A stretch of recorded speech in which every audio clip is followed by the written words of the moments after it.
The Street Corner Soapbox. The Street Corner Soapbox with Falso and Willin. Podcast takeover. We're making a killing. Music to nightlife. Debauchery and street news. Serving it hot.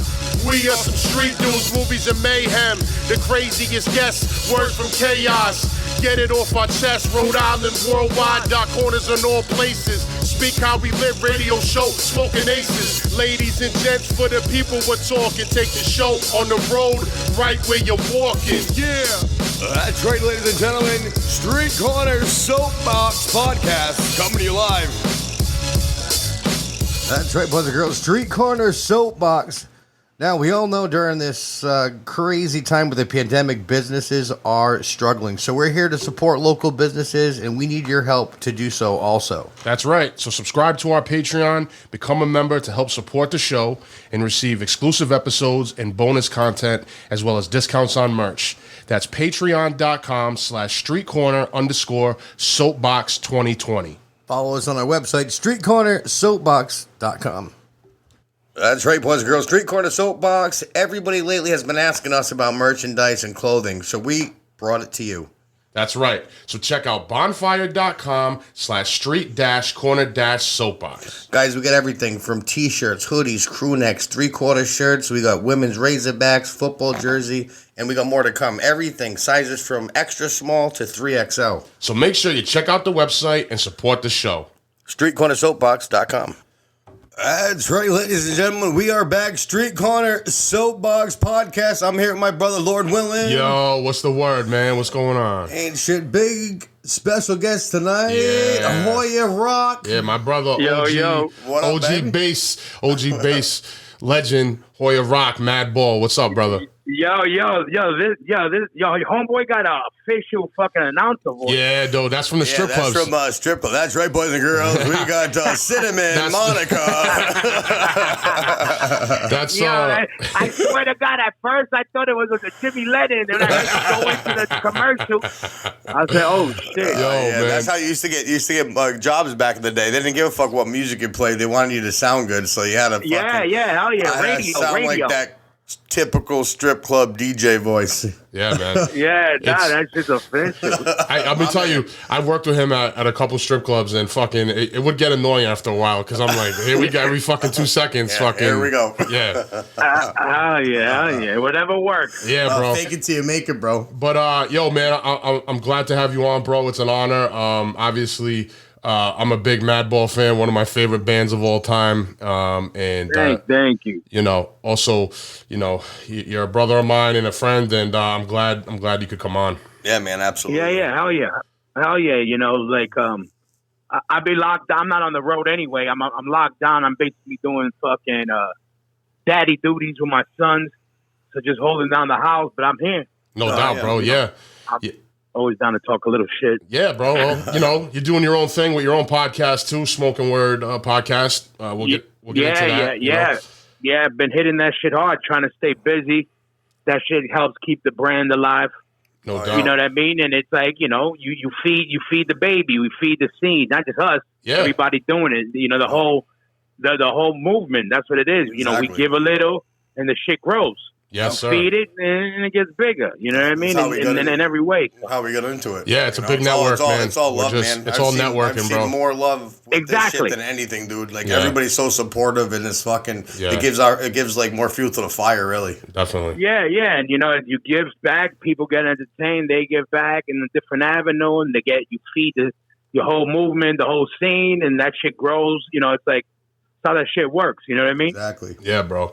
So, Hoya, why don't you get into your background, you know, where you're from and how you got into music, your early influences, getting into hardcore and, you know, everything else that you got into coming up in New York? Well, I'm from Corona, Queens. That's why right now I'm living in South Florida. I moved here like 7 years ago. But I grew up in Corona, Queens, and fucking I was in New York till 7 years ago. Okay. But basically I was all into hip-hop. Just a lot of, you know, growing up where there was all like Dominican, Italian, Colombian, and a little bit of Italian and Polish, but like from the older days. The Spanish people were already starting to become more, and then you had the black neighborhoods past that. So I lived in Corona, and to the left of me was Northern Boulevard. That's what it's like, so it went black, Dominican, and then by me it started trickling to a little bit Italian. It was all Spanish still, Colombian, Dominican, and then you had the Italians and the Polish from like, I guess, the 60s, 50s and shit. Yep. And then, but it was mainly hip hop there, and you had rock. There's always rock dudes. Spanish dudes love that rock shit too. It's crazy. You don't think it, but it's, everybody could picture the crazy Mexican metalhead, in the head. Yeah, definitely. And fucking, but when my brother, I got an older brother, he was into fucking hardcore and metal, but like, like I'm talking about when there was tape trading, and then when Metallica had a demo out, it's like that era of shit, and he was into. He came up with the Alleyway dudes, all the Sick of It All guys. Okay, cool, man. Shout out to Sick of It All. Yeah. They went to like Rob, who played in Helmet and Rest in Pieces and Biohazard. That was my brother's best friend in junior high school. Wow. Yeah, they're from Corona. They grew up like literally all hanging together. So then my brother went. Yeah, then my brother went to the Army. Yep. But he was into all underground music. So I always had in the background Sabbath playing. I was listening to hip hop, and then there was like Spanish music in the house. Yeah. The Beatnuts came up in your neighborhood too, right? Yeah. I grew up with them. Like I know Juju since literally I'm 11 years old. Wow. Yeah, man. Hip hop legends right there. Yeah, he's my. Well, it was four of us. Me, my boy Beto, there's a talent kid Elmo, and my boy Rodolfo. So Rodolfo's older brother taught Juju how to DJ. They were best friends. Oh wow! So they were older than us, and when we were kids, we would always hang out, and my boy would use his brother's equipment, DJing and shit. And we would listen to all. That was the thing. We always, even when we heard the hardcore at our most, we loved hip hop. Right. And I would get all the new records because they were DJs. So I always knew what was the newest record out. So to me, it was normal to know what the new Bismarck was coming out.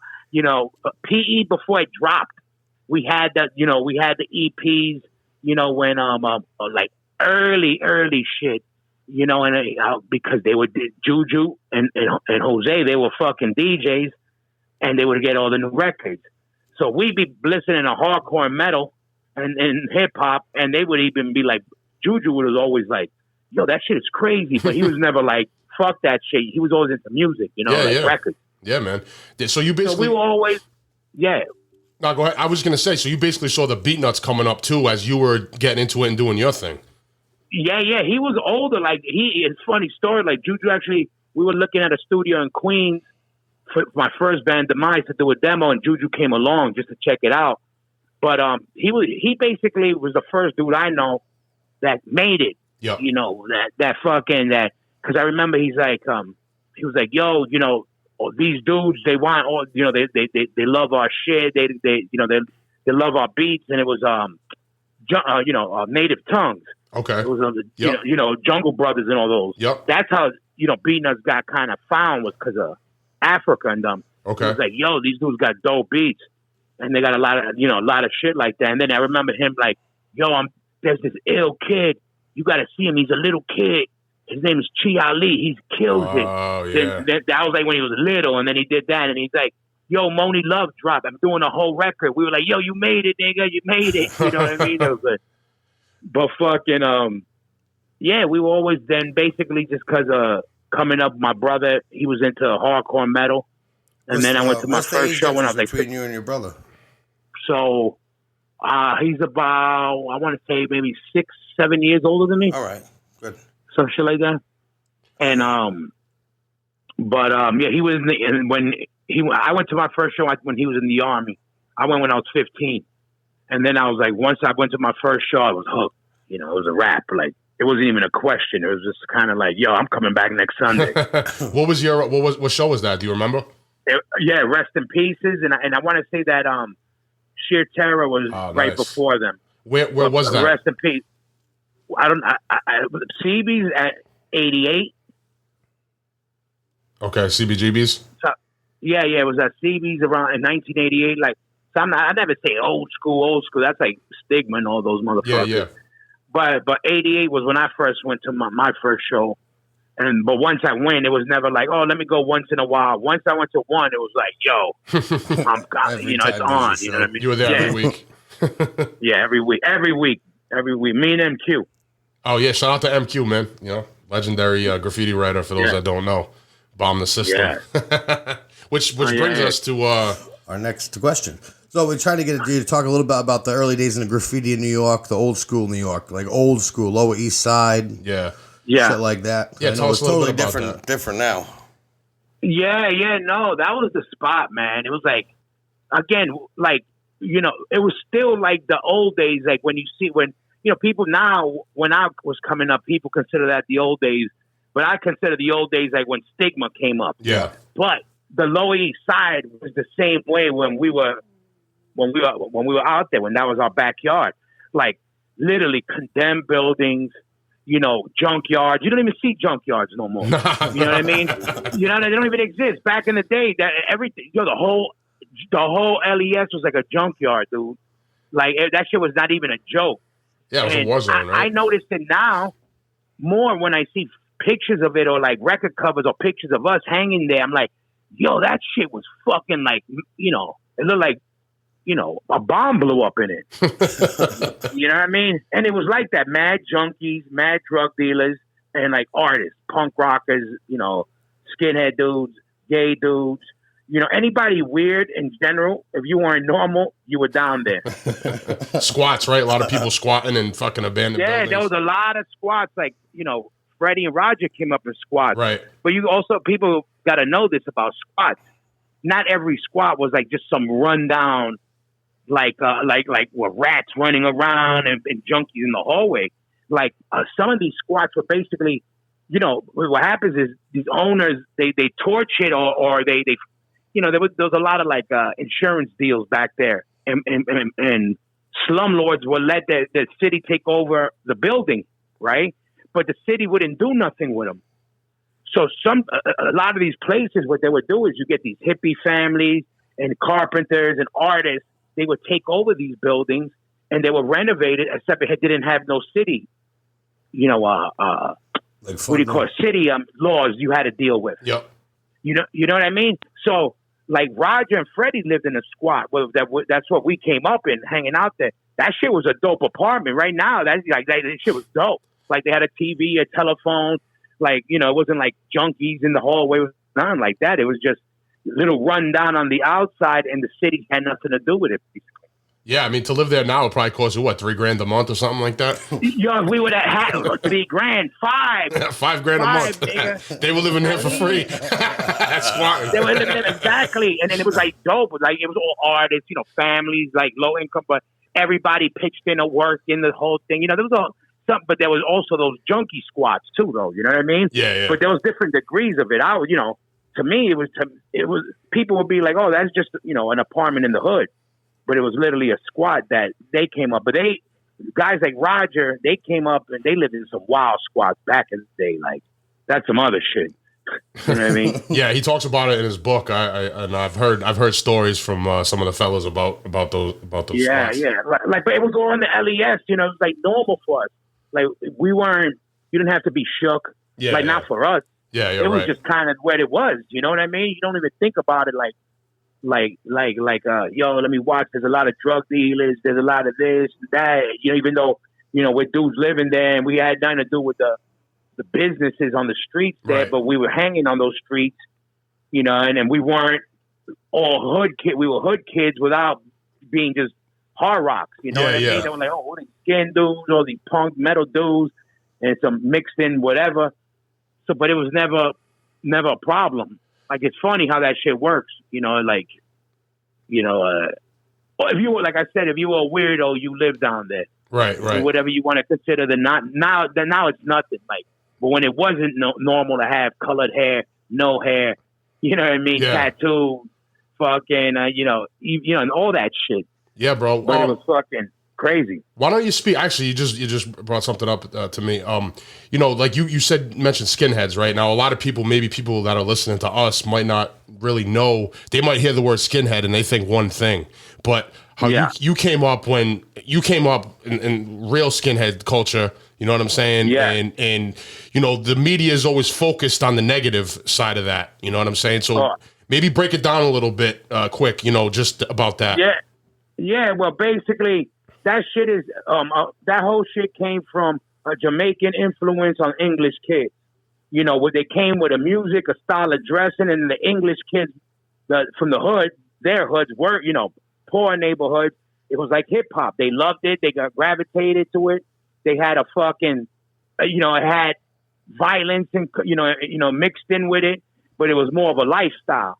And, you know, people always, you know, the news would always, you know, what sold, if you said a Nazi, it sells. Right. Like how you say COVID now, it sells. Yeah. You say, you know, I'm Me Too, that, you know, they sell these words. Yeah. You know, to be in the paper. Right. So the big thing was to say all these guys were Nazis when it came up with Jamaican roots. How could it be Nazi? Exactly. Yeah, that's what I try to tell people. Yeah, and for me, I came up at a time when there was no information on it, like for outside people. And my whole school was black and Spanish. Yep. So, but everybody knew how I got down. So, I was down with everybody. But they used to tell me, "Yo, how you down with that white boy shit?" And I used to be like, "You niggas just don't know." In my head, I almost took it like a superpower.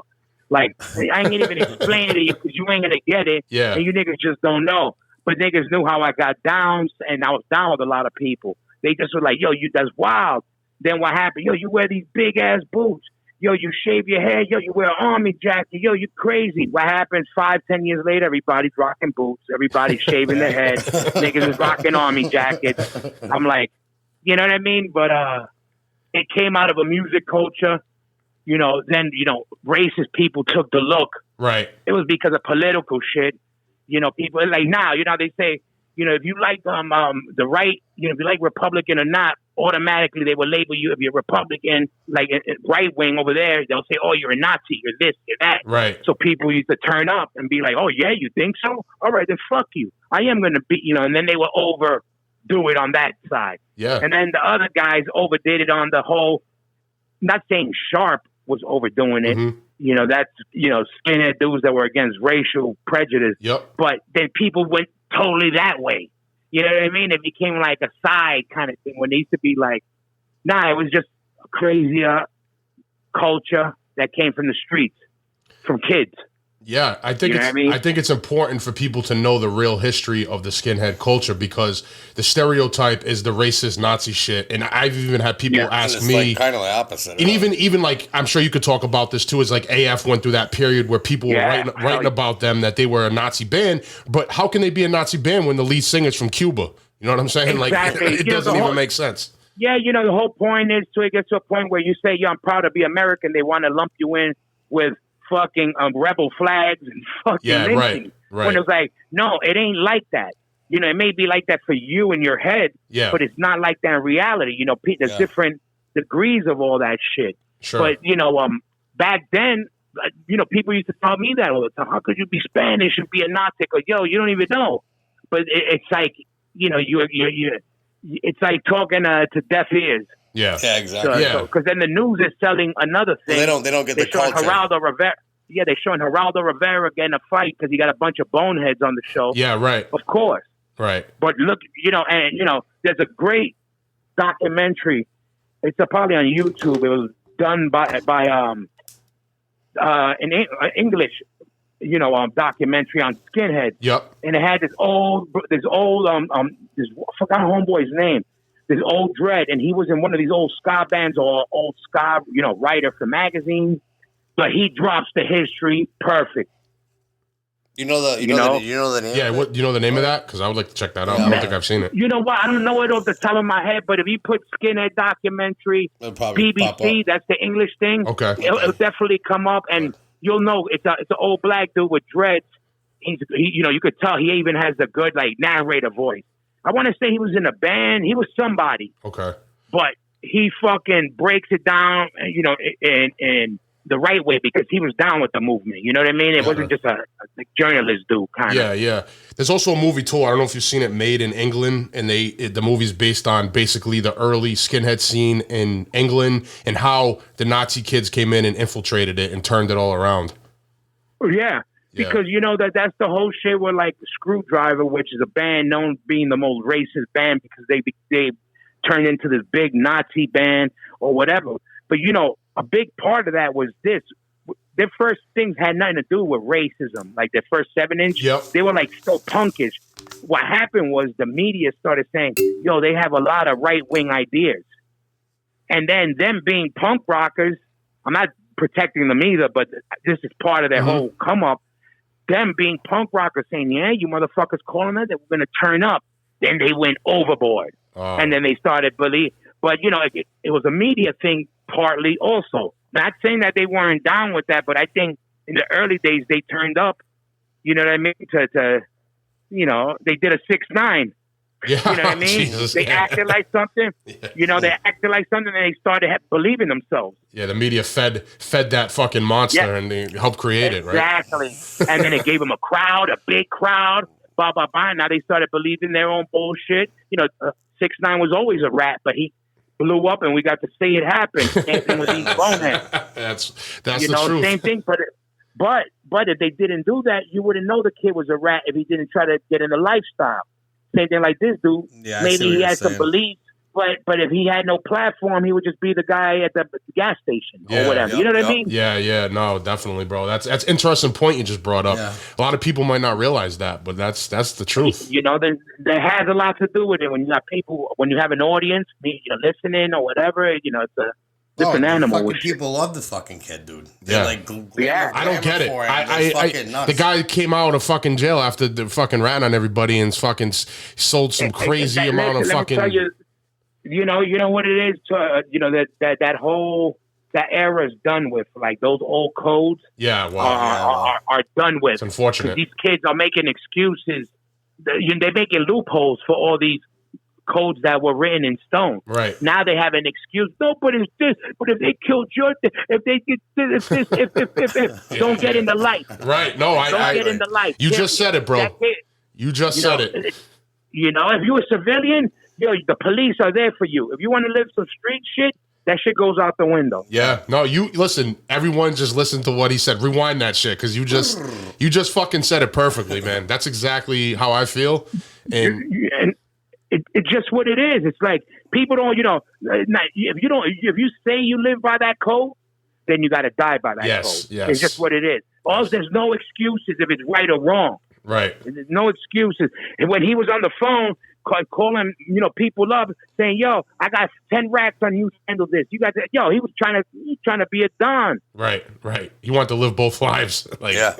You want to be there with the girl. You want to roll with 50 dudes at the club. You want to smack drinks out of dude's hand. You want to do all that. All right, now you get it. Now you want to justify that they were fucking your girl.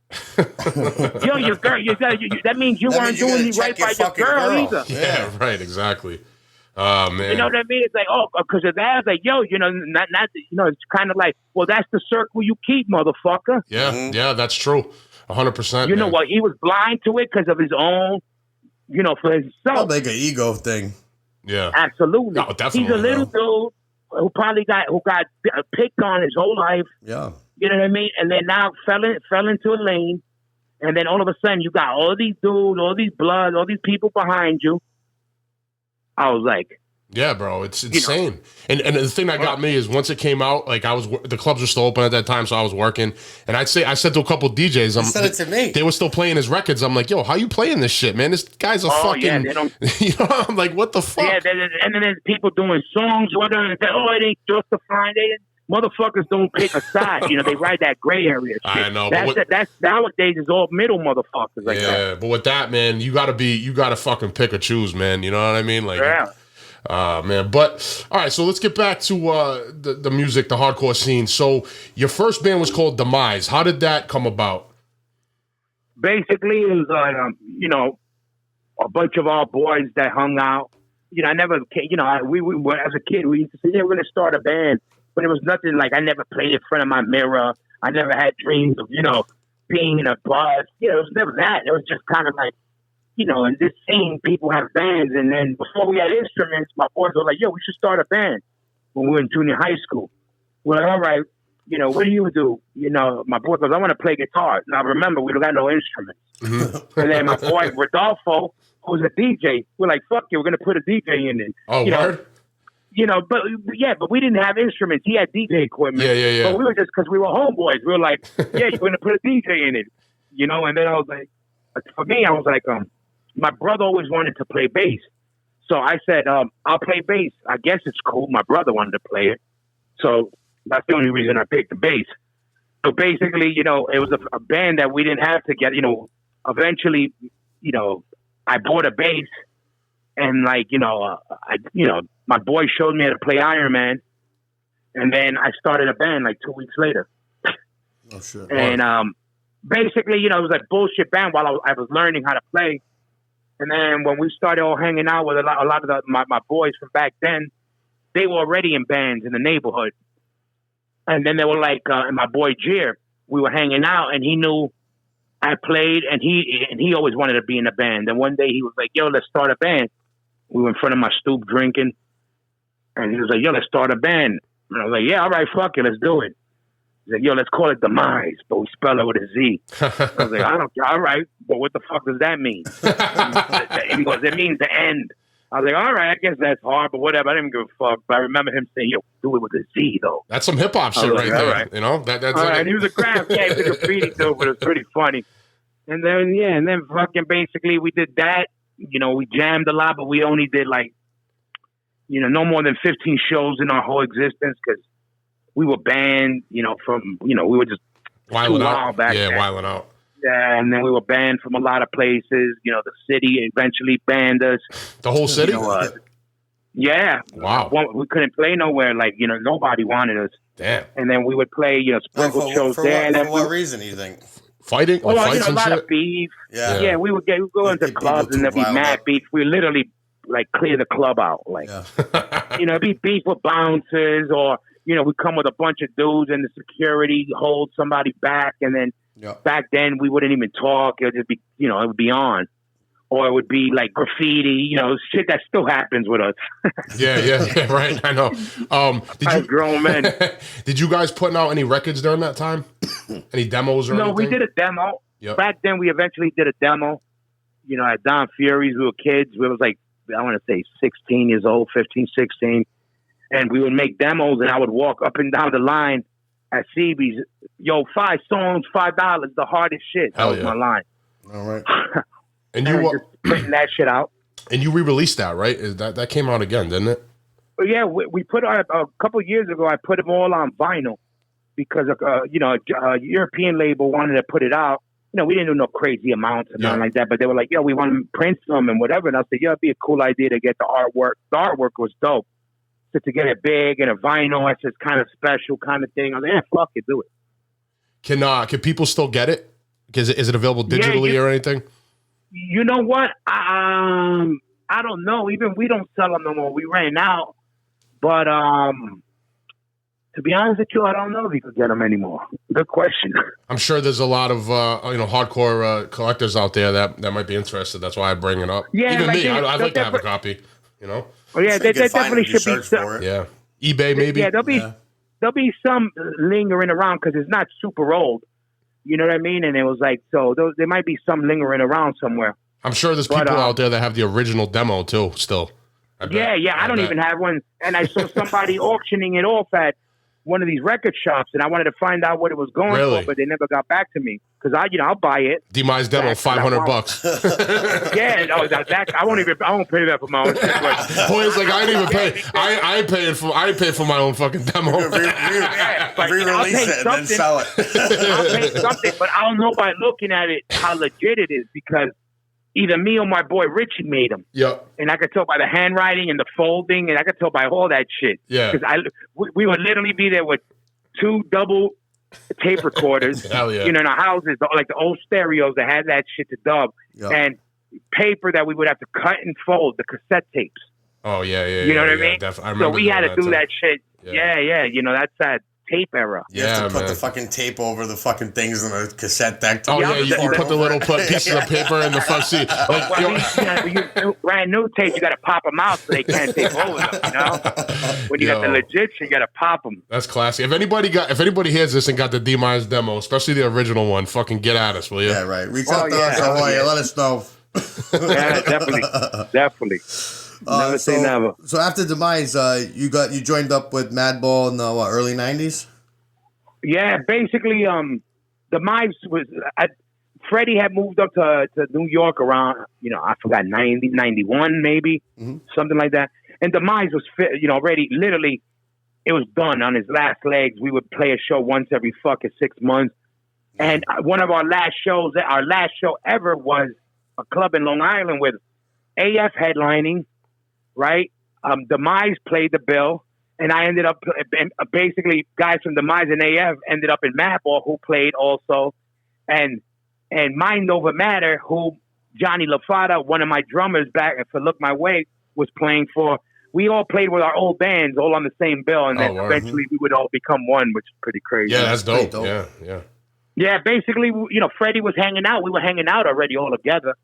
He moved to New York, and we started chilling. Him, Ezek, me, Toby, Word. hanging a lot. You guys already And had a then vibe. my band was fizzling out, and since he moved up, all the AF guys wanted to start doing Madball because Roger stopped doing music to become a motorcycle mechanic for Harley Davidson.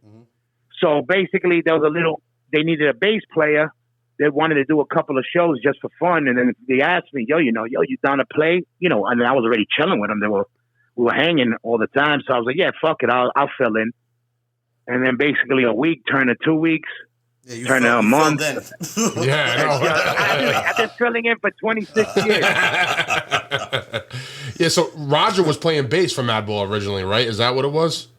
Basically, it was all of Agnostic Front, except Roger playing bass and not Craig, and then Freddie would sing. Okay. Word, man. It started like that. But they weren't really playing a lot of shows. They did the 7-inch and stuff. But when AF would play, they would always bring Freddie out to do some songs. Right. Is that the Ball of Destruction era? Yeah, Freddie first came out when he was 7 years old. Right. He would come out, and then they would always bring him out to do a song. But then that 7-inch came out when he was 12 years old. Oh wow! No shit. So Freddie's literally been in the game, in the hardcore scene since Fucking before he had literally urine. 7 years old. Yeah, exactly. Since he was pretty much a little kid, which is Yeah, exactly. that's- 7 years fucking old, he 7 was on years old is a stage little singing. kid. don't get more Singing hardcore It's than My that. Life. Yeah, it's crazy. Yeah, It's crazy. bro. So then you guys, in like '94, you guys signed to Roadrunner Records, and you dropped "Set It Off," which is one of the best hardcore punk rock albums to ever come out. Thank you. And then Thank you. Demonstrate My Style in '96. Why don't you talk a little bit about those two albums? Yeah, those were we were making our mark with that. Set It Off, more demonstrating my style was like what it was. Set It Off was some not throwaway, but leftover Agnostic Front stuff and some newer stuff. You know what I mean? So it was like, us kind of like, you guys fuck with boxing. It's like your first year in the gym. Yep. Right? Now you learn, you got your own game now. You learned a couple of steps, a couple of punches and a couple of steps that work for you, combos. Now your second year. That's demonstrating my style where we had a better picture of what kind of fighters we wanted to be. Mm-hmm. We knew what we wanted to do. We knew how to play our instruments better. It was all our music, like the music meant to be for Madball, not like, oh, these are some AF songs. Let's try to make them into a Madball song kind of thing. Yep. And not that all I Set It Off was that, but some of it was. We got riffs from here, from there, and then some shit, and then those stuff that I wrote. Demonstrating my style was all us, like the, once you guys got Madball fine tuned in. You wrote a lot of exactly. You wrote a lot of those records too, right? A lot of the music. Well, yeah, you know what it is? Like, literally, when Matty Henderson was in the band, it just coincidentally worked out where it would be a 50-50 with all the music. Like, not even, it would just be like, he's like, yo, I got this verse and this thing. And I'd be like, yo, I got a hook and a slow part.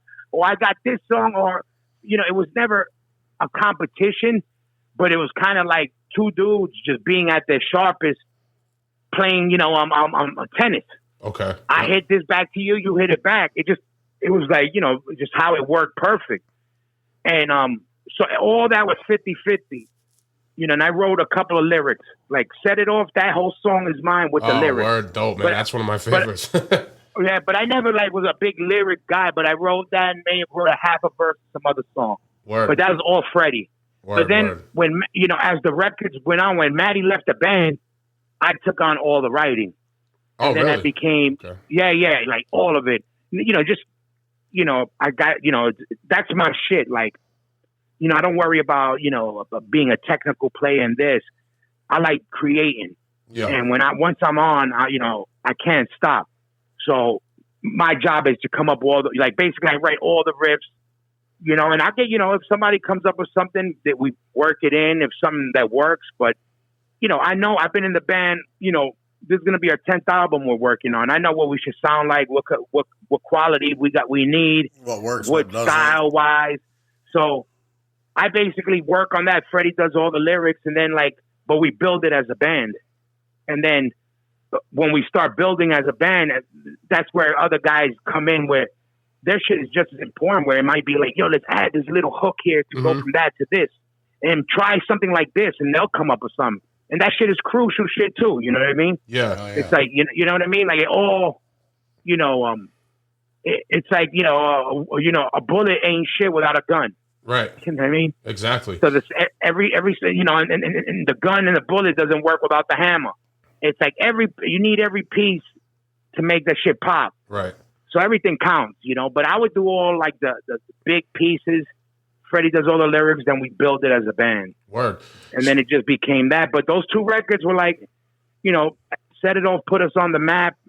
But I think demonstrating my style was like our first thing at this is all us. Like, check us out. You know what I mean? Yeah, well, two classics. If anyone out there is listening and you want to get a good introduction to hardcore, definitely those are two albums that I highly recommend for anybody out there.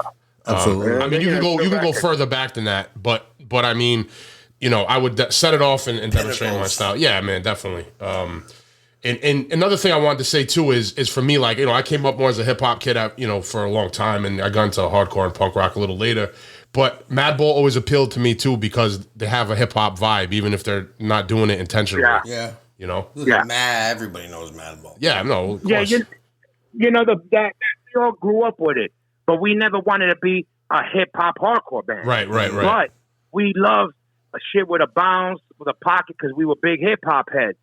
So it would come out in our pores. You know what I mean? Yes, so it would be, it just, we weren't blatantly saying, oh, this is the part where we're going to rap. This is the part where we're going to do this. No, it was just like, how we're going to get your head bopping. Right. I used to say this for all my riffs.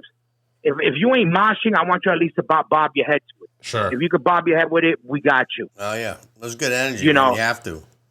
Yeah, and then and the shit is also like, a lot of that flavor came out like Set It Off, that actual song. I wrote it to a Rakim song. Oh, word. I used to play videos on TV, and I would set up my guitar where I could hear the drums off the television, because this was before Apple computers and Pro Tools and GarageBand. And I would set up my amp by the TV where I would get the sound from the TV to be my drums. So I wrote Set It Off to I Ain't No Joke by Rakim. Damn, that's classic. You know what I mean? Because, it was like, and I was just playing to that. Wow. And it was like, it's a little bit different how we do it, but I was playing to that. So I would play the rap videos, because I always used to say, like, when a car goes by blasting music, you bop your head to that shit. And I say, yo, and that shit's just like passing by. I go, all my music, I want it to be like that, where you could bop your head to it. Oh, yeah.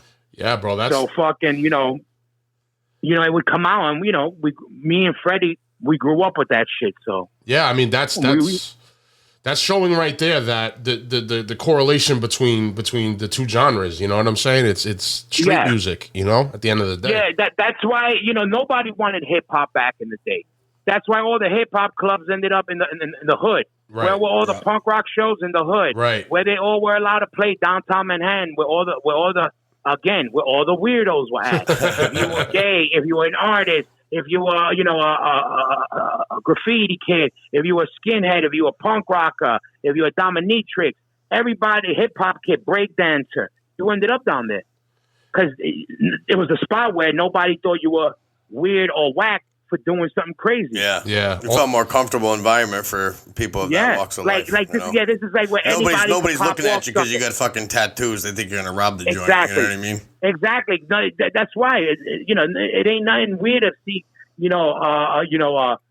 biker dude fighting a cross-dresser, a skinhead, working on chilling on the street with a Puerto Rican dude, the Puerto Rico shirt on. Like, none of that shit would, down there, it's normal. Yeah. That's how it should be, Exactly. Exactly. That's why it was like, that's how it should be, where, that's the one good thing. Like, as much as I hated some of the artist part of downtown, that's the dope shit, because the artists weren't always living in the best part. Even being down there, you probably met some of those humble, down-to-earth people that you've probably ever met in your life, because they're not judgmental or whatever. You know what I mean? You can just be yourself. You don't got to worry about this, that. You had that, and there was, and a lot of artists also, they want the best also, but they don't got the money for it. Yeah. There was a lot of hippie, these hippie, like, I don't even know where they come from, like, downtown white families, but it's because of them. They were like the hippies that ended up in the squats, but they're the ones who would keep the fucking squats clean. They would replant the junkyards, try to plant shit. They were trying to hook the shit up. And they didn't have money. But, it was like everybody down there wanted better. Yeah. But, but they really, different kind of community. Yeah, everyone came together from all different walks of life. You got kids from the hood, you got artists, you got fucking gangsters, you got, cross-dressers, you got everything. Everybody, we just want to fucking chill. Yeah, don't bother us. Exactly. And that's how you would have a club like the Pyramid. Like the Pyramid Club. It would be, it would have the hardcore show on a Saturday, and then right after that, it was gay night. And then the day after that, it's regular happy hour for this. But that's where you went, and it's the norm. Yeah. And again, nothing is new to you, and you pick what you're down with and what you're not down with, and But if you wanted to be, those were the places letting all the wild shit happen, all the real shit. You know what I mean? It would be downtown Manhattan. Yeah, you don't see too much of that anymore, right? Anywhere, right? I don't know. Yeah, it's just different. Like now it's everywhere. Now in downtown, it's like still artists or whatever, but it's like artists who came into the shit while it's dope. Yeah. You weren't there when it was whack and made it dope. They ain't the artists that made it dope. Right. You know what I mean? They're the artists who could afford it. Yeah. Now. Right. Back then they were forced to be there, and people, wow, this community, and they, people found it, because it wasn't a made up community. It was how they had to live. Right. It's just they had to do it themselves. It's just like Williamsburg. Like, you go there now, and obviously I wasn't around back in the day, but like people were like, yo, Williamsburg was grimy, and now it's like hipster fucking central. All dope spots, weed spots was all Williamsburg. That's how we used to have to go. It was wild. All all drug dealer gangs. Yeah. And now you see that, it's all downtown. Look where CB's was at. Yeah. All that shit was right next to CB's was a homeless shelter, and not like a homeless shelter where you want to send. Or if you knew somebody homeless, let me send them there. These places were fucking dumps. Like junkies, the worst of the worst. Like zombies, like in the movies. In the movies they over exaggerate everything. That's how that spot was. Well, that's how the whole a lot of the LES was like that, right? Or New York City in general, right? Yeah, a lot of New York, a lot of it. But the LES, because we were there all the time, it was like that. But we didn't. I know it more now, because when I'm in it now, I remember how it used to be. Yep. And that's what makes me realize how filthy and how grimy it was. Yeah, back then it was normal. The Bronx, I don't know how the Bronx is now. That shit looked the same thing, like if you dropped a nuclear bomb on it. Yeah, and they like just neighborhoods of blown out buildings, neighborhoods like insane. And then it all became gentrified, and now it is what it is. Now. Oh yeah, now you fucking you pay 3-4 racks to live in the Bronx. Insane, man. It's fucking easy insane. For nothing too. Yeah, for nothing. For a box, you're paying 3-4 grand a month. You might have a closet. You might have a closet. Yeah, you're gonna share the bathroom. Share the bathroom. I love New York, but New York prices don't love me. That shit's insane. I know, man. I know. You know, crazy. Yeah. Hoya, you want to talk a little bit about like when you started touring, like back in the day? And I'm a little interested about besides this country, even overseas too. Like I'm the transition, maybe if it's a little different, or being a band from this country going overseas. No, like, you know, we're lucky. You know, hardcore and punk rock and, you know, heavy music in general in Europe is big. Yeah. Like it's that's our bread and butter is out there. And you know, we weren't the first band to go out there, but we were one of the early bands to start going out there. You know, Agnostic Front, Gorilla Biscuits, they all, Youth of Today, I think, and Sick of It All, they were out there like in the early 90s, maybe even late 80s, maybe early 90s. But I didn't first go there till 94. All right. And hardcore was still not, there weren't 1,000 hardcore bands touring out there, but there was, you know, they loved hardcore music. Yeah. And they right away, you know, you could feel there was like, you know, again, we were playing a lot of squats back then. It was still kind of underground in that way, but they'd be squats with, you know, 500 people in it. Yeah. You're like, yo, this is crazy, you know?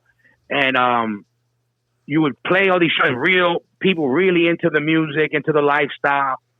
And they end up being the most loyal people in the world, the European fans. Oh, sure. Like they literally, we've seen kids that in 94 came to see us, and throughout the years, we've seen them come with his girlfriend or vice versa.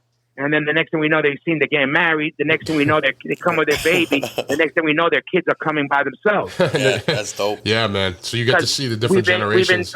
We've been there for 26 years. Wow. Minimum 3 times a year, minimum. Yeah, right. I mean, you guys tour hard, and now what do you like? Where do you like touring better? Here, in the U.S., or do you prefer going overseas? Oh, Europe, of course. You know, the thing is, because the music is bigger there. Right. You know, when you have a great show here, it's great. I wish they could all be, but the scene, hardcore music isn't big in America. Yeah. You know, it's like Americans are really finicky, and even the hardcore kids here, you know, a lot of them are they're in for what's the newest hot shit. Yep. When it's, you know, like, you know, whoever's new, that's who they, you know, kind of like with hip hop, you got, you know, generation gaps. Yeah, definitely. But, you know, so over here, you know, hey, all props to new bands that are, you know, that are popping off. But back there in Europe, it's still, you know, they know when you're doing shit authentically and not just trying to milk it for money or just because you're the newest trend. Yeah, there's more of an appreciation, I think, therefore. That's what it sounds like. The styles of music that you guys do, and, you know, even to hip-hop, to what we would call underground hip-hop or independent hip-hop. Even as DJing, even like the trance and the techno and shit. Oh, they're fucking, I mean, really, like fucking all, I don't know. A lot of American artists and bands make their living and everything overseas, you know? Like, you know, I think they, you know, a lot of them are old school war-torn countries, so they appreciate shit on a different level. Yeah, especially people coming from the bottom, the underground. You know, they feel this is the people, this is the working man. You know, that kind of whole thing. If it's hip hop, we want the real shit. If it's hardcore, we want the real shit. You know, harder societies. But they're definitely, you know, I love America. You know, when the dope shows here are dope, but overall, Europe, you know, Asia, South America, it's like they live that shit and it's on another level. You know what I mean? Yeah, I think too, like you said, bottom of the barrel, people struggling, they relate to that music that represents that. At one point, music's probably all they had. Oh, yeah, exactly. Yeah. Well, I remember you saying on Truth Podcast, you were talking about how going to Brazil and these kids weren't wearing shoes and fucking, you know, they appreciate everything. Like, you give them a dime or a nickel, and it's like, oh, thank you. They appreciate you not yelling, get away from me, or call police. Yeah. You know what I mean? Like, they appreciate that you, like, come, take a walk, or get in the picture with me. They, like, you know, and these motherfuckers don't got nothing. You know what I mean? And it's like, but they live those, you know, all our lyrics are real shit. But when they sing and also, they're fighting to survive. Yeah, we're fighting to survive, too. But some of these motherfuckers got no shoes, or you know what I mean, or just they don't, you know, their situation's way worse. Yeah, and then you think, man, you know, and they love your music so much that they would give you their shirt, which they already got no shirt, but they'll give you their shirt off their back if you ask for it. Yeah, you must have seen things that really made you appreciate, being where you are in this country. Oh, absolutely. In every way. I always love my country. I also know there's a lot of fucked up shit with it, but I love my country more than anything. It made me also, let people in this country wake up as like, hey, in other countries they also got this.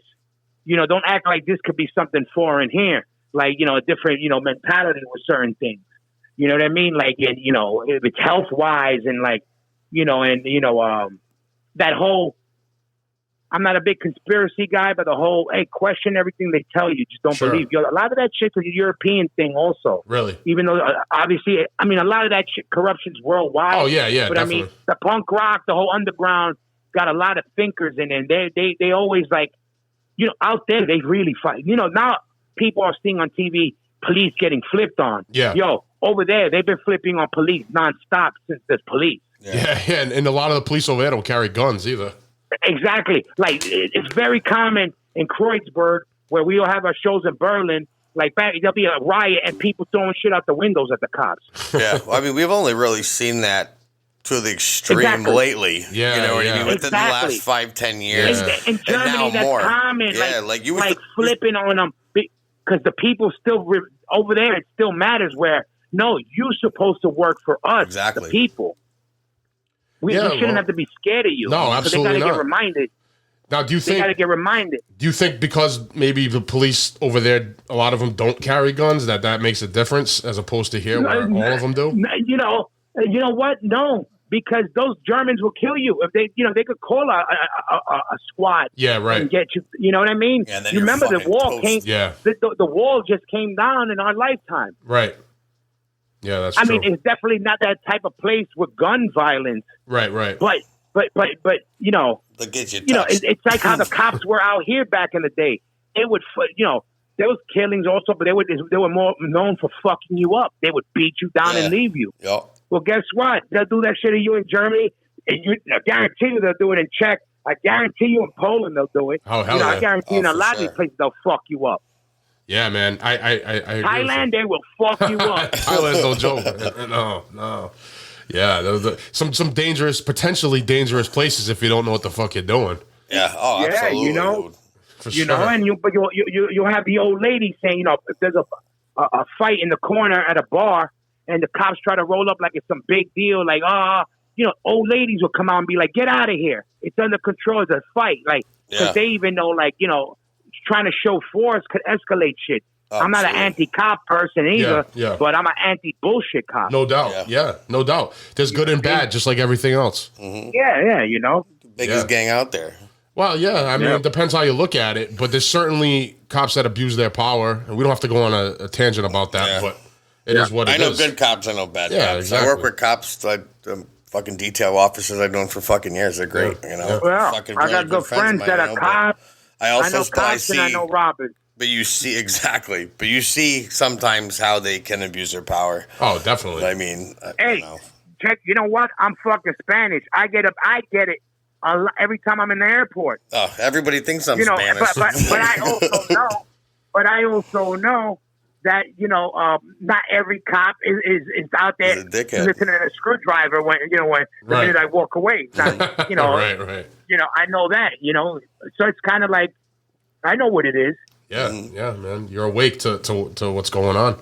They're just people, man. Yeah. I think that's society. They try to put you in, like you were saying about what Germany, like the old ladies yelling, like you work for us, motherfucker, blah blah blah. Yeah, that's like the same thing. Like here, like if you get pulled over, you shouldn't be intimidated by the police. Exactly. No. But you got unfortunately now if you are a black kid or look.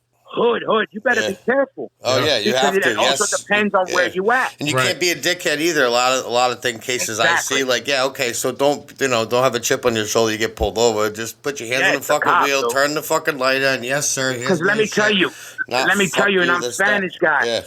If I see a Spanish guy, I think the same way. because those Spanish guys don't like a Spanish guy like me. Don't think because they're the same thing that I think, I got it easy. They're going to give you a pass. This motherfucker's going to try to check me more. Yeah, you're right. Because they might feel some type of way about their own culture or something, you know? Exactly. Be like, look at this piece of shit. You ain't my people. Right, and then and usually they're not.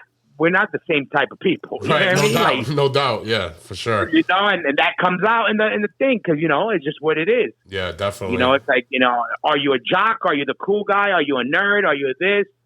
And then you kind of know from your stance and, Yeah. But yeah.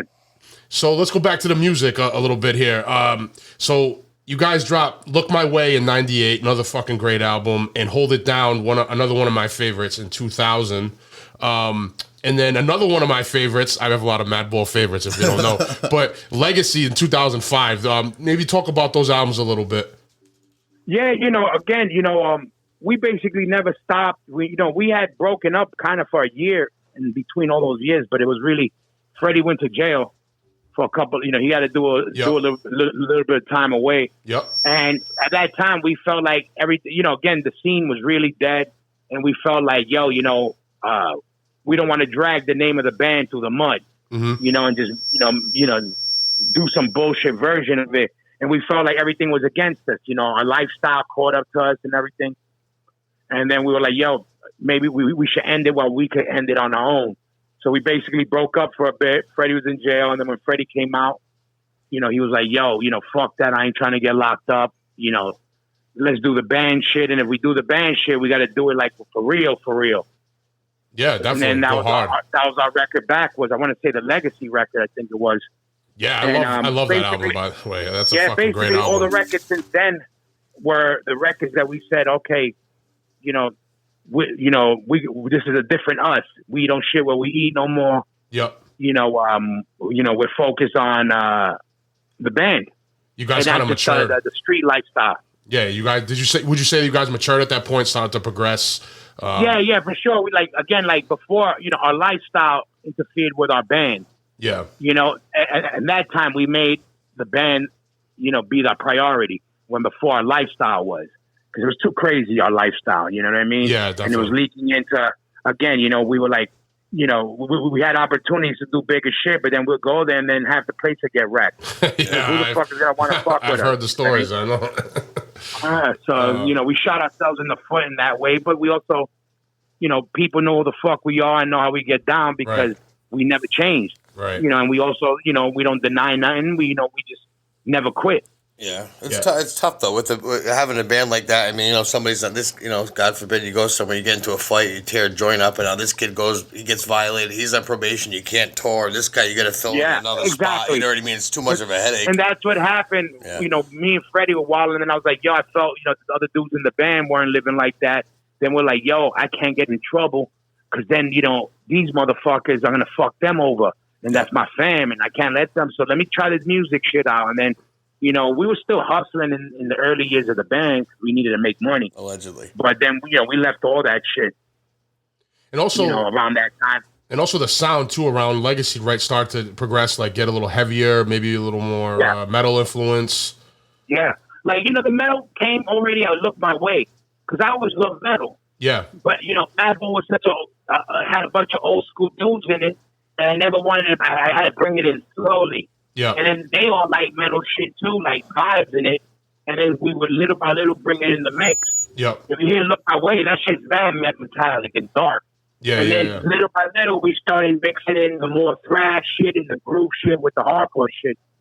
And the times changed, also. Now it's 1998, 2001, 2000 or whatever. Now you gotta, we're not one of these bands that hate on the new shit. We like creating with the old and whatever new ingredients we could put in. If we like it, we do it. Do you think it was a natural progression for, I guess you would say, hardcore to kind of adapt that metal sound? Because nowadays a lot of bands that are considered hardcore, really have a metal, a heavy sound. Yeah, metal was always a part of hardcore. But definitely now it overpowered it. Yeah. Where now it's like straight metal bands and they call themselves hardcore bands. What's the difference between metal and hardcore for people that don't know? Well, it's the lifestyle first before anything, even more than a sound. But the whole lifestyle of doing it yourself. Not doing what the mainstream is doing. The difference between a hardcore show is, metal has, and I love metal, but let's say it was like schools. Yeah. Metal only has a first grade and then you have high school, senior year high school. That means either you're doing a battle of bands or you got to wait to get signed to a big club opening up for a big band. Yeah. There's no middle tier. In hardcore, you got from a guy throwing a show for 15 of his friends in a garage to a storefront that's getting opened up to an apartment, to a guy booking a club. Like, hardcore kids didn't have the option. Yeah. Yeah, they didn't have the options, and the mainstream pull of magazines and being in the media. So you had to play shows wherever you could get them in. Yeah. So kids had to figure shit out. In metal, you had a battle of the bands, or you got on a L'Amour show opening up for a big band. There was no in between. Yeah, that's why, you got bands now like Candaria. Those are homeboys. Great band. But these bands came up as death metal bands. But what happened was they wanted to play more, and there was nowhere to play. So they would jump on hardcore bands, and then they were like, "Yo, we have a place here." And we're like, "That's right, you got a place here." But that's why they came into a thing like that. You know what I mean? It's actually fucking dope. Yeah, it is. That's cool. And I think at the end of the day, it's all heavy music. It's all extreme, music. Yeah. But I think, and Hoya, you correct me if I'm wrong here, but hardcore kind of had that street mentality, that family, like you said, DIY, and there was some seedy elements to it where maybe metal was a bit more mainstream. Yeah, again, hardcore and punk came about having nothing. Punk rock was about destroying everything because you got nothing, right? Yeah. Hardcore was, we don't got nothing, but how can we make something out of nothing? Yeah. Metal was, I pray to the devil, which I love metal. Yeah, me but too. You know what I mean? It wasn't talking about everyday life. Yeah, yeah. You know what I mean? Yeah. So that's where hardcore had the grittiness of having no money, living in a slum, getting thrown out by your family. Yeah. Your father's alcoholic. Yeah. That kind of shit. Yeah, relative to hip hop too. Yeah, and then early hip hop again. What was happening in the next room when metal was talking about dragons and hard shit in a different way. Dungeons and Dragons. Yeah, and shit like that. But then hardcore had that it was you could feel it. It was like soul music, in a way. Yes. You could kind of paint the picture in your head. Oh, I could kind of feel how these guys are living. Yeah. I guess medical is more like technical. Metal would be considered more technical. I've met people that are like, well, I really like metal because it's so technical. I like the technical guitar playing and stuff like that. Again, that's what I love about metal. It made hardcore bands step their game up, and it made hardcore better. Yeah. Not saying that old metal hardcore is better, but it brought the playing, stepping up the playing. That's why you have a lot of great sounding bands now, because the metal bands came out with good equipment, sounding tight. The old bands that sounded like shit because they couldn't help if they had shitty equipment. Yeah. If you could get good equipment, you would sound better than they would if they could. Why wouldn't you? Right. You know what I mean? Yeah, sure. That's all it was. The metal kids were into equipment. Hardcore was more the attitude. Metal was sonically better. A little bit tighter, better sound. Because it was more the tech part, but the soul of everything was hardcore. Well, that's why all these metal bands were like, yo, they loved hardcore because they're like, yo, we play hardship. That's hard because it was raw. Yeah, definitely. So let me ask you this: what is the dividing line between punk rock and hardcore? I don't know what the line is, but like I said, to me, punk rock is destroyed and hardcore is rebuilt. Yeah, that's how I see it. Okay, that's a good way to put it. Because punk is band that plays down, and then hardcore is like, no, let's catch whoever's in those places and fucking get them out of there and put one of us in there so we can make power moves for our people. Yeah, more about unity. Yeah, and even when it's negative, it's about unity. Yeah. Pointing out the negative is why we have no unity. When punk rock is just like burn the place down, which is part of a feeling we all have sometimes destroyed. Even metal has kind of that. Yes. But metal's more like tells their story through a story form. Yep. When, so I always took it like that. Like, that was the difference between a punk rock and a skinhead. Skinheads thought about, I love my country. I want to give into my country. I want to help my country. And punk rocks was trying to burn the flag. Yeah. That's a great way to put different it. approach. Yeah, different approach. Yeah, but, now you could see why some people might not like shit in the country, but then they're seeing it from one way. And then you could see how but not everybody has to do with that. And, some people want the same shit you do. So you can see the pro in that. Yep. You know what I mean? So it becomes kind of that, and hardcore to me was more how I was living, it was more in tune with my, what's going on in the streets. Yeah, more relative to your daily situation going through life. Yeah, no, it makes sense. Now, Hoya, coming up, building Madball's legacy through you guys put out mad album releases, constant touring. Yeah, constant touring on the road. How is that like traveling around? Life on the road. Yeah, constantly being on the road. Well, we put it like this because this COVID shit. Well, now we've never been off the road. Oh, really? In 25 years, we haven't been off the road this long.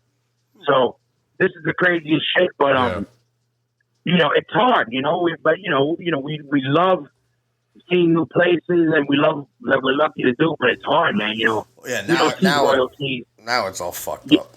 Yeah, we don't see royalties. There's no paycheck that comes in that keeps us alive.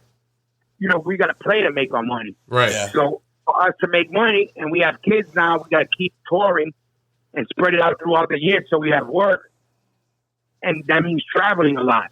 And, we're not traveling first class. We don't always got a bus. So shit, we're lucky to have hotels and clean hotels and that, but it's rough travel. I want, next time you got to do a 3-4 hour car ride, watch how somebody bitches when, to me in Europe, a minimum van ride is 7-8 hours. Oh, yeah. Yeah. That's a flight to Europe. Yeah, so that's an everyday drive in America, even. And if you're in a van. We're out in Rhode Island. If we take that shit, 15 minutes is fucked it. Yeah, I gotta drive to Cranston. People in this state think driving a half an hour across the state is torture. I'm like, dude, that's fucking nothing, bro. And that's like a fucking understatement to the T, dude. And listen, in America, minimum drive is 7-8 hours, dude. Yeah. In a van. Yeah. And in Europe, you do the same shit, dude. It ain't no joke. And now you're doing that. On top of that, then you got to play, and you're leaving there late, and then you got to wake up early to drive 8 hours, and then you do that for how many weeks, and then you got to take a fucking 10-hour flight back and a layover. Yeah, definitely. And also we're grown ass men. We ain't little kids no more. Right. Dude, I feel like if I was traveling that much, I'd lose my shit. Well, these guys are veterans, though. No, I know, but it ain't for everybody. I'd be like, no, what the fuck? No, I've done it a little bit. And it's not luxurious, but these guys, that's what they do. That's their bread and butter. So Hoya, right? You've become accustomed. You probably have used to it for sure. Yeah, you probably have certain things that you do to make it easier for you. Yeah. I got my routine and did it, but you definitely you feel the wear and tear on your body is where you feel it. You know what I mean? Fucking drive to Springfield, I feel. Yeah, that's an hour. An hour and 38 minutes. But no, I definitely feel that shit. Definitely a grind. So Hoya, let's go to the Hazen Street album for a second, because I really like that album. Maybe a lot of people haven't heard it. That's a side project that you and Freddie did with Toby from H2O, Mackie. You want to talk about that album a little bit? Yeah, a side project. My boy Chad from Newfound Glory basically had an idea. Him and Toby were like, yo, Chad loves, he's a real hardcore kid, and we were all hanging out, and he was like, yo, I would love to do a little, get a little group up, a little session up, but dudes that, he loved, all our bands. He said, yo, I would like to get together and jam a couple songs. We basically got together, do these songs together. We said, well, all right, yo, it ain't going to be hardcore. We're going to do some other shit. But it was all for fun. A lot of songs Chad had, and then Freddie wrote a lot of lyrics for Toby. And then long story short, we recorded a demo. Then the twins from fucking Good Charlotte signed this their label, which was on Epic. We ended up putting on a record with Epic, and we did like a lot of hard touring for about a year and a half with that shit. it was cool. You know, it was a different world. Yeah, different sound. And different sound and a different scene. You know what I mean? It was in like that pop punk kind of scene. Yeah. Which is different than ours. Yeah, we got to do some cool shit with the band, so it was a cool experience. Yeah, and there was a bit of hip hop flavor too in some of those songs. Yeah. You know, we all hip hop heads, and we threw it in there. It was kind of one of those things. You know, we did whatever we wanted.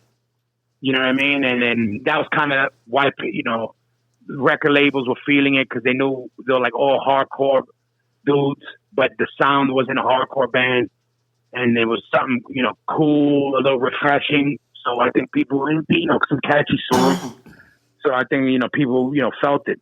Yeah, definitely. I mean, that's an album that could appeal to a wide audience, you know, not just punk rock or hardcore kids, but you know, we got on like a video game. They used a song on like a news channel for like sports or something. You know, it was like one of those, you know what I mean? So it was cool shit, man, you know, to have. You know, I wish we could have done more with it, but we're all in different bands, so it's hard to get together, you know what I mean? Yeah, definitely. For anyone out there that never heard the Hazen Street album, go check it out. It's a dope album. It's a different sound than what you're gonna hear on Madball, but it's definitely good music either way. Yeah, some cool shit, cool driving music. Yeah, absolutely. So Hoya, what are some of your favorite places to play shows? Like a couple of places that you really love going to. You know, it depends. You know, again, you know, I love there's places everywhere around the world. Yeah, you know, like you know, like I love playing in New York because you know we got fans there. But you know, like same thing, in LA and you know, San Francisco. I love playing there. A lot of fam. I love playing in Germany. You know, Berlin. You know, there's places in Belgium and Holland. You know, in South America. You know, there's a lot of places. You know, it's hard because it's mainly about the crowd. You know what I mean? Yeah. You got a lot of friends. Yeah, you brought up Germany a couple times, so they fucking. It's like a second home for us. Yeah. You know, Germany. And Germany got an old history with hardcore and punk rock and metal. And, you know, it's like Berlin, Kreuzberg is kind of like it is like the Lower East Side of Berlin. You know what I mean? Still to this day? Yeah. You know, it's funny because it's gentrified like LES now down here. But it's the same way where you got straggling punk rock dudes, hardcore dudes. But that's where all the shit went. The clubs were there, the record shops, you know, all that shit. Built out. So we always felt at home there. What was that movie you had us watch with about the hardcore band? Was that Germany? It was a punk. No, that was. Oh, which one are you talking about? I don't remember the name of it. Well, maybe that I don't know. I don't know which one you're talking about, so I can't answer that. If you don't remember the name, I don't know. But I think Hoya, you kind of already touched on this, but I think it was KO said to me, he goes, "Yo, Hoya writes his songs based on Black Sabbath riffs and Cool G rap." Is that true? Yeah. Well, yeah, you know, the same concept. Like Sabbath has always been my shit, and G rap was from my neighborhood. But right. I mean, basically the hip hop. I would hear those certain tracks, and then I would think, how could I get my head to bop like that? And I would get a vibe off that. And I love Sabbath. That's my shit. Yeah. You know what I mean? So, like, I would influence that, you know, if you hear Sabbath, they had a lot of flavor, like, it's hard to describe, but, like, I don't know, like, I could hear James Brown drums to it. You know what I mean? It's just, they got riffs that kind of got a pocket like that. Yeah. So, you know, I've done all that for an influence, but it's just how my brain works. I love hip hop, and you know, the metal that I love is a handful of metal, and then the hardcore that I have. I don't like all metal. I don't like all hardcore, but the ones I do, I mix that in with hip hop. You know, concepts in my head is just that's my DNA. You know what I mean? Yeah. There's not even so much thought about like I need to think more hip hop. It's just I want my head to bop, and that usually guides me. And that's how the Madball sound kind of comes together. Yeah, basically. Word. What do you think is going to transition with this whole COVID stuff and playing shows and with the hardcore just music scene in general? I know it's been shut down now since pretty much fucking March. I don't know. You know, I mean, I'm hoping shit will get better, and it will, but I think it's going to take a while, and I don't know. What about overseas? Can you play overseas now or no? I don't think same so. shit. No. They're going through lockdowns, and there's going to be countries with different laws. You know, we got to wait till elections and vaccines and we're not vaccines and whatever to this to really chill out. So it seems like there's not going to be any shows for, I don't know. We don't even know, really, unfortunately. I mean, maybe outdoor shows, if you separate, you're going to, I mean. I saw that. You would have to buy, they would probably sell spots. Yeah. You know what I mean? Yeah. And even then, it's like, okay, the big bands could do that, but what about smaller bands? Yeah. You're sure you're fucked. You know what I mean? It's the average band ain't a big band. Yeah, we were talking about that ticket sales. You can't make no money. Ain't no fucking tickets. Yeah, you need the ticket sales, the merch. You can't sell the merch. I mean, I know you know we'll get into that, but you do good with merch. It's scary, but we just gotta wait and see. Yeah, I mean, someone told me they just went to a show at a drive-in theater. They do that. I guess. I mean, that's we see what the future brings. Yeah, you got to kind of find ways. Or you go to like a fucking field and you just rent out a thing like however many sections. I don't know. I don't know how that would work. It would be still miserable. No energy. It's just different. Yeah, and plus, and then when the weather gets bad, I mean, it gets cold. What can you do? Yeah, a lot of things. Florida. That's crazy. We're in Florida. Yeah, he's in Florida. Yeah, he's in Florida. Yeah, I'm in Florida. Yeah. So it might be a little better. Yeah, a state like that could probably sustain some shows. Decent. Yeah. Well, you got more seasons. Hardcore. But again, hardcore's not big everywhere. Right. Yeah, that's true. Again, it's regional, so that already makes shit even less and less. Yeah. A lot of variables. Yeah, definitely. So let's switch topics a little bit. I know you're big into MMA and jiu-jitsu. You've done the black and blue roll in New York City. Yeah. You want to talk a little bit about that? Yeah, no, I'm actually watching some fights right now. Oh, nice. I'm watching Machida versus Weidman. I put on old fights sometimes. Hell yeah. No, and I just, I love the fight game. My father and my brother were boxers. They boxed. I was always into fighting and like fighting. And then the UFC came out. I saw that shit. I hated Royce Gracie. Really? I was like, I hate it because I was like, but I was intrigued on how he kept winning. Yeah, yeah. And I kept saying, I got to learn that shit that skinny dude is doing. Yeah. And then, I found jiu-jitsu. I started training originally a Japanese style. Yep. And then, because there weren't BJJ, Brazilian jiu-jitsu wasn't around in New York yet. Mm-hmm. And then Henzo opened up. And then I started training with Henzo for a little while. And then I just followed the sport, I love all the sport. Like, I just watched saw the fight last night with fucking Javante. Forget it. I didn't see it, but I know Anderson Silva lost TKO. Yeah, and the boxing was. Oh, the boxing too. Yeah, that was a boxing. Is that the one you're talking about, right? Yeah, that shit was no joke. Yeah, I watched both. That. Yeah, man. Yeah, exactly. I watched both. So yeah, I'm always watching. My brother's one room is boxing, and I got the MMA. You just jump back and forth, MMA, boxing. I do that too, actually, because I enjoy watching both. How did the black and blue roll come together when you started doing that? Basically, me and my boy Jared Weiner. He's the head of BJJ United in Philadelphia. Yep. He's an ill black belt, an old hardcore kid, and a good friend of mine. We both single dads, and one day we were just talking about some shit. We were like, "Yo, imagine all those people that don't got nobody." We were kind of talking about our kids being children of single parents. You know what I mean? And we're like, man, it kind of sucks. We were thinking like, yo, they're missing out in the parent. And then when we were talking, we were like, yo, imagine the kids got no parents. And like that, we were like, yo, we were like, man, it sucks, man. I wish we could do something. And then Jared was like, yo, I was like, yo, we should do a thing. And I was like, yeah, let's do it. And I go, when will we do it? He goes, let's do it during the black and blue. I said, perfect. Yeah. We need a spot. Josh has a spot. Call him. We called him 5 minutes later. He goes, I'm in. And boom, we decided make it basically, a cause for any children's cause that we could find. Yeah. To make, we had people come and train with a bunch of high-level black belts, just to come hang out, ask questions, roll around, and we collect every money that we made, every cent went to a children's cause. We helped children for cancer and another kid who has autism for stuff at school. Basically we wanted to do something good, and I love the sport so much, and it gave me a chance to get some of our boys in there. Yeah. I know if they would see it, they would get the book. And it was something, good for karma and good for our health. Yeah, definitely. It's a great time. I've been to a few of them, and Clockwork Jiu-Jitsu, right? That's where you were doing it in New York? Yep. Shout out to Josh and those guys. They're all high-level black belts and shit, so we're lucky that they're all hardcore kids. everybody donates their time. Everything is donated. You know what I mean? And everything we gave, like the one kid, he had the 1 year, very bad cases of cancer. We were able to give him a stack of cash right there. Every single dollar that was collected, boom, right in cash to his mom. For him to take him to Disney World or whatever. Like, anything we could do. And, it basically gets me in a room with all my people. So it's a good time. Oh, yeah, I think that's what the hardcore community is about. And I also find that that's what a lot of the martial arts community is about, training myself and being involved. There's a lot of good people.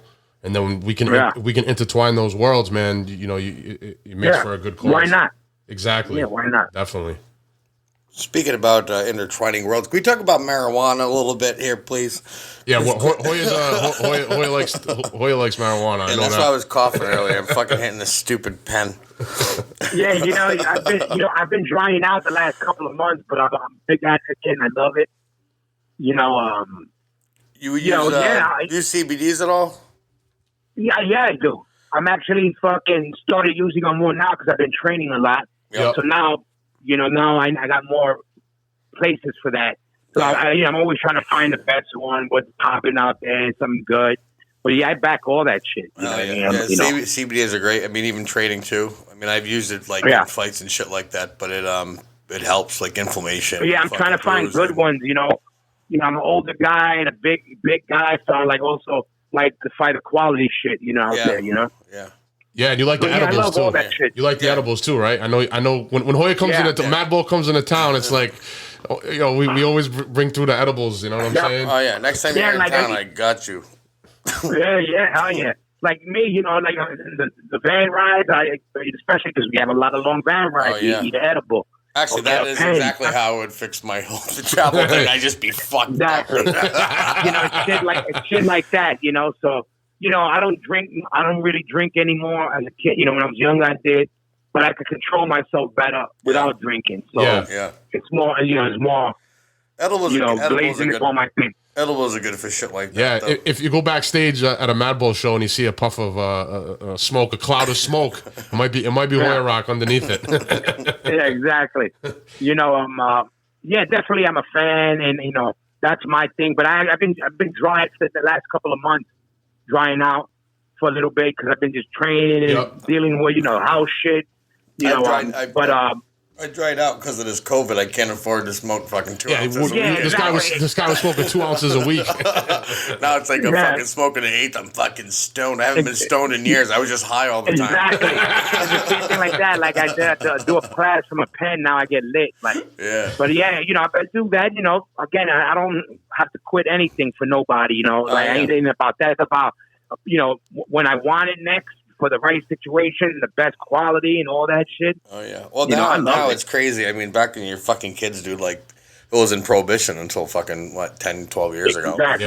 Now it's like it's fucking nuts. Like it's great. Absolutely crazy. Almost legal. Absolutely fucking crazy. Yeah. Like seeing the transition of it and commercials and fucking, dude, it's crazy. Yeah, man. Yeah.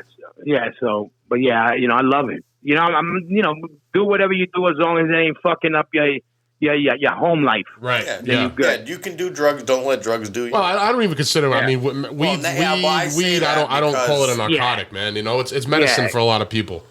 Yeah, it ain't even exactly. I'm just saying anybody could do whatever, but if it's fucking up your home life and obviously if your health is getting fucked up and you're not worried about your health, then there's a problem. Yeah, definitely.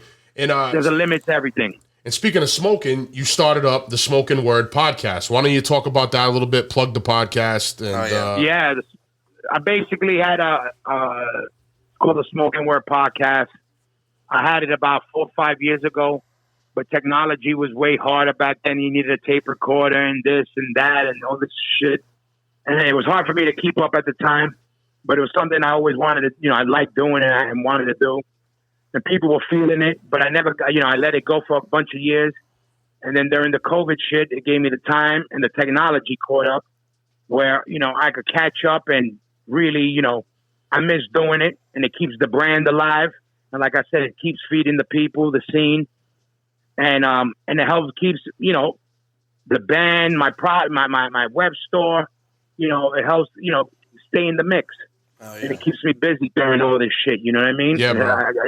stay creative, you know. Great podcast, Smokin Word podcast, and people can check that pretty much on all digital platforms, correct? Yeah, it's on everything. We got a YouTube channel. We put them up on there, and then I'm gonna start dropping some content on there, other shit, you know, some shit that's not on the podcast. We're gonna start dropping on the YouTube and have some bugs out, just, you know, editing shit and putting shit out there, staying busy. Do you have a Patreon or anything for it? No, we don't. We're going to get one up soon. Okay. That's why I'm going to offer some more video shit and all that shit. So all that shit is coming soon. Word. So everyone's out there, stay tuned for the Patreon, and also subscribe and follow Smokin Word podcast anywhere that you listen to podcasts, pretty much. Yep. All digital platforms. All digital platforms, as they say. Yep, it should be on everything. Hoya, you got a clothing company too, Casa de Roc. Yeah, basically. Yeah, thank you. Yeah, basically everything I do myself. My homeboy helps me design it. Word. We do everything in-house, you know. It's something that, again, it can be creative, and it's also helping me get through these times and not working. Yeah, I heard you talk about that in Big Truth's podcast. Yeah. You know, merch is like you can kind of fund a little bit. You're not coming out of your pocket, really, a little bit. Yeah, you know, anything that board helps, you know, another means of making some money and being creative. And, you know, we try to step up our game with shit. You know, we step up the brand. We don't just do no whack shit. Yeah. Everything I do is I try to do something better than the next guy. Yeah. You know what I mean? And it's just something I do. It's another little business thing I'm doing, and keep it creative. You get that from social media. You got a website for plug the Casa de Roc info. Yeah, it's all on the CasaRoc.com or on my Instagram. Hoya Roc 357. I'm always bumping my own shit. You know, again, we do everything ourselves. You know, no record label, no magazine, nobody bumping our shit. It's just me. DIY. You know, and whoever pumped, you know, my people repost and shit. Everything is done by us. Yeah, we brought that up before. If you don't got money, you don't got to buy a shirt, but you can share it, you can like it, you can fucking give it a rating, a positive feed. Exactly. You don't want to shell out $20, fine, but just like it, share it. Yeah. Maybe somebody that at the very least, will buy or something. You know, because anything helps. Because it's like he's saying, everybody's independent. Right. You know, doing it yourself, rocking, we're all grinding, especially in this fucking pandemic bullshit. CasaDeRoc.com. Make sure you go and cop some gear, man. Definitely bringing the Madball flavor to the clothing. Yep. And so to wrap this up, so you got a new band too, right? True Union? Yeah. I got a new band, True Union, not hardcore shit. It's like AC/DC with James Brown on drums. Oh, damn, that sounds dope. Hell yeah. You know, it's just like got some rock feel with flavor, got attitude. It's some shit you could drink whiskey or eat hummus to, whatever. You know, whiskey and hummus. It's whatever. It's all that type of shit. But, you know, it's music you could bring your girl to and not worried about getting moshed on. Oh, yeah. You know what I mean? So something different. But, that should be the album name, Whiskey and Hummus. Whiskey and Hummus, that'd actually be dope. Whiskey and Hummus LP. Yeah, you know, I'm planning to record once we can move around the country a little bit easier. I'm recording with Stress, bro. Nice. Hell we're doing, you know, we're going to drop 3 singles. We're doing a video. We got no label, no nothing. We're just going to put it out there and then, you know, let it rock. Oh, yeah. I look forward to that. True Union. Everyone stay tuned for that project. And also, I saw there might be an upcoming Madball album in the works right now. Yeah, we're working on our 10th Madball album. We're dropping that shit next year. Word. COVID or not, sometime during next year, we're going to be out. I got a bunch of music. Soon we're going to start getting together with the band to put shit together. You know, we're psyched, you know. We're ready to put some shit out and work on some shit, so. Can't wait. We're just weighing this shit out. All the Madball fans, stay tuned for the new Madball album. I'm sure it's going to be crazy because the last one was a classic. Yeah, this one is some bank robbery music. Is it be good? Perfect, man. I love it. Yeah. So you want to give any shout outs or you want to plug your social media contacts again, website? Yeah, no, just everybody support the underground. Like my new motto is Metallica's dope, but they got enough money to support small business. You know, the local, everybody in the trenches, all our podcasts, all our merch stores, CasaDeRoc.com, Madball, you know, everything. Your podcast, anybody doing something from the underground, support it. Now's the time to show love. Absolutely. True words right there, man. Well, brother, thank you for coming on. That was great. It was great having you on. And everyone stay tuned for all the stuff, the new projects that Hoya's putting out, and support Casa de Roc, support the Smokin Word podcast. True Union coming out. Yeah, True Union. Follow Hoya Roc 357 on Instagram. Yeah, man. Thank you, bro. That was great. Hoya, thanks for coming on, my brother. Fam. Yeah, bro. Oh, hell yeah. Be safe, fellas, and we talk soon. Absolutely, brother. I'll talk to you soon. I'm going to go cook dinner for my boys now. All right, bro. All right. Be safe. We talk, Lord. Have a good night, bro. Peace. Peace. Peace. That's right, boys and girls. Street Corner Soapbox. We're fucking out of here. That's right, Street Corner Soapbox. This episode is powered by Pod Decks. Pod Decks are unique interview questions and episode starting prompts in the palm of your hand. So whether you are a new podcaster or existing broadcaster looking to grow your audience or get more engagement, you're going to want to check out poddecks.com. Use code SCSB for 10% off your first order. That's right. Pod Decks are the hottest new tool for podcasters looking to have more meaningful conversations or gamify their podcast. Simply shuffle up, ask a question, and let the content roll. Get yours today at poddecks.com. That's PODDECKS.com. And use code SCSB for 10% off your first order. And make sure you check out streetcornersoapbox.com for more updates. Follow us on Instagram at street_corner_soapbox. Don't forget, guys, check us out. Like us on Facebook at Street Corner Soapbox. And subscribe and follow us on Spotify, Apple Podcasts, Google, Stitcher, and all digital platforms. Don't forget, all of our episodes are going to be on streetcornersoapbox.com. Love you all.